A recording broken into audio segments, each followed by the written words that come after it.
آپ BBC Urdu service کا programme سیربین دیکھ رہے ہیں اور وقت ہوا ہے ہمارے ہفتہ وار بزنس سیگمنٹ کا۔ چین نے گزشتہ ہفتے اپنی مجموعی قومی پیداوار کے اعداد و شمار کا اعلان کیا۔ اعداد و شمار کے مطابق اس سال کے تیسرے عشرے میں چین میں معاشی ترقی ہوئی ہے اور چینی حکومت اپنی پیداوار 7.5% کی شرح سے بڑھانے کا ہدف بآسانی حاصل کر لے گی۔ کچھ لوگوں کا کہنا ہے کہ یہ بڑی ہی عجیب بات ہے کہ چینی حکومت ہمیشہ ہی اپنا ہدف پورا کر لیتی ہے۔ BBC کی بزنس کی نامہ نگار لنڈا یو کی رپورٹ۔ چین میں اعداد و شمار بہت اہمیت رکھتے ہیں اور چین کے اپنے اعداد و شمار پوری دنیا کے لیے بہت اہم ہے، کیونکہ اس ملک کی معاشی ترقی پر انحصار پوری دنیا کرتی ہے۔ لیکن کیا ہم ان نمبروں پر بھروسہ کر سکتے ہیں؟ اس ویب سائٹ نے چین میں ہنگامہ کھڑا کر دیا ہے۔ چین کے شماریات کے قومی بیورو نے ان مقامی حکومتوں کے نام ظاہر کر دیے ہیں جو نقلی اقتصادی ڈیٹا پیش کرتی رہی ہیں۔ گزشتہ چند ماہ میں گوانڈونگ کے ایک ضلع نے یہاں صنعتی پیداوار حقیقت سے 4 گنا زیادہ بتائی، اور اسی طرح اس صفحے پر یہ بھی بتایا گیا ہے کہ یونان صوبے کے ایک ضلع نے اپنی کمپنیوں کی پیداوار حقیقت سے دگنی بتائی۔ ان کمپنیوں نے کہا ہے کہ مقامی حکومت نے انہیں یہ کہنے پر مجبور کیا تھا۔ حقیقت جو بھی ہو، اب یہ واضح ہے کہ چین میں جعلی اعداد و شمار کے مسئلے کو سرکاری طور پر تسلیم کیا گیا ہے۔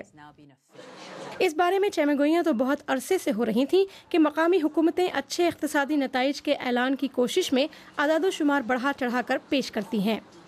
ماہر اقتصادیات کرس بولڈنگ کہتے ہیں کہ حکومت کی بتائی گئی اقتصادی پیداوار شاید اصل میں اس سے آدھی ہو۔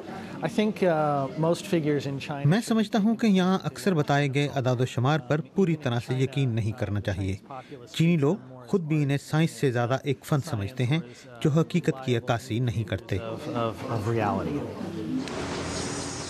مثال کے طور پر تعمیرات کے بارے میں شماریات اکثر بڑھا چڑھا کر پیش کیے جاتے ہیں، یا پھر پروجیکٹ قرضوں کی مدد سے چلایا جاتا ہے جو بعد میں مسئلہ بن جاتا ہے۔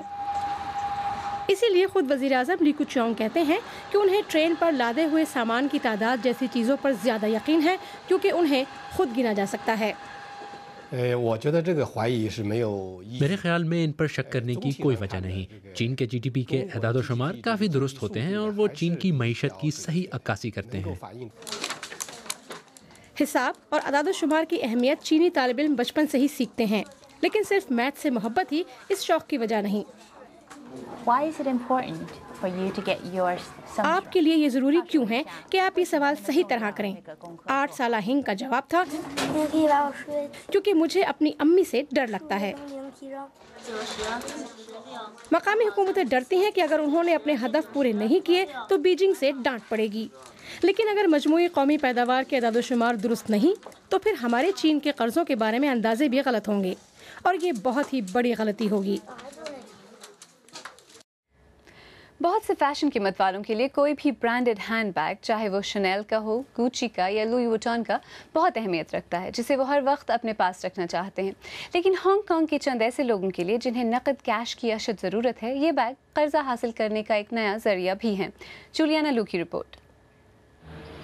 ہانگ کانگ کے اقتصادی شہر کے بیچوں بیچ سازو سامان گروی رکھنے کی یہ روایتی دکان، یہ بے حد آسان طریقہ ہے۔ اگر آپ کو پیسوں کی ضرورت ہے تو آپ اپنا کوئی قیمتی سامان، جیسے میری شادی کی انگوٹھی، گروی رکھیں اور اس کے بدلے میں قرض لے لیں۔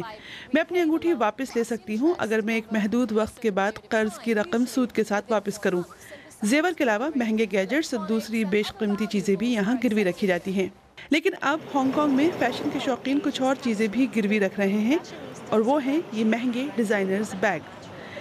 اس ایک بیگ کی قیمت کسی بھی عام مڈل کلاس خاندان کی ایک ماہ کی تنخواہ کے برابر ہے۔ لال چمڑے کا برکن کا یہ بیگ بینسن چون نے گروی رکھا ہے، جنہوں نے کیمرے کے سامنے آنے سے انکار کر دیا۔ وہ پراپرٹی انڈسٹری میں کام کرتے ہیں، جو کہ گزشتہ کچھ سالوں میں معاشی سست روی کا شکار ہے۔ تھوڑی تفتیش کے بعد مسٹر چون کو بیگ کے بدلے $13,000 کا چیک مل گیا۔ میں کیوں یہ کسی روایتی گروی کی دکان پر لے کر نہیں گیا؟